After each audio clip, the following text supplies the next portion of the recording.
विधानसभेच्या अनुषंगाने काय चर्चा झाली तुमची? बरेच दिवस त्यांची गाठभेट नव्हती.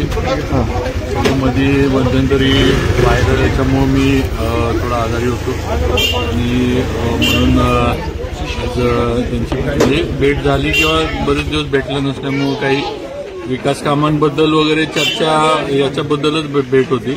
बाकी काही निवडणुका वगैरे हा काही विषय आजच्या याच्यामध्ये नव्हता.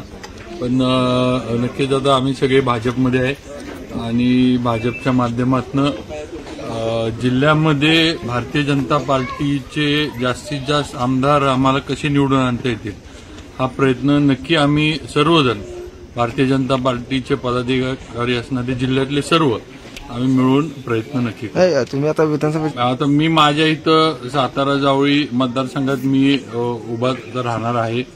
बाकी आता समोर कोण जे उभा राहणार लोकशाही आहे, समोर कोण ना कोण तर उभं राहणार.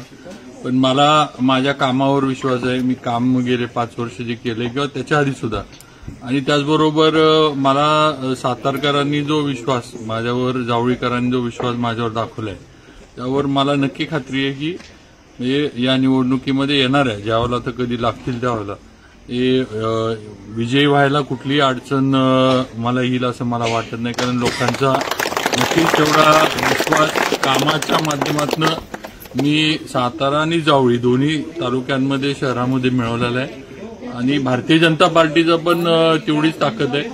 पक्षाला पण नक्कीच सर्वसामान्य मतदारांमध्ये भारतीय जनता पार्टीला मान्यता आहे. पंतप्रधान नरेंद्र मोदी असतील किंवा आमचे महाराष्ट्राचे नेते देवेंद्रजी फडणवीस असतील हे दोन्ही नेते हे फार वेगळ्या याचे नेते आहेत. लोकांसाठी समाजासाठी आणि समाजहितासाठी काम करणारे नेते आहेत आणि नक्कीच त्यांना लोकांमध्ये एक वेगळी प्रतिमा आहे. त्याचा फायदा आम्हाला सगळ्यांना नक्की होईल. मोतीराम महाराजांनी विधानसभेच्या अनुषंगाने काय चर्चा केली का तुमच्यावर? आज अशी काय विधानसभा निवडणूक अशी नाही झाली. शेवटी पक्ष म्हणून आमच्यावर ज्या जबाबदाऱ्या सर्वांवर दिल्या जातील त्या आम्ही पार पाडू.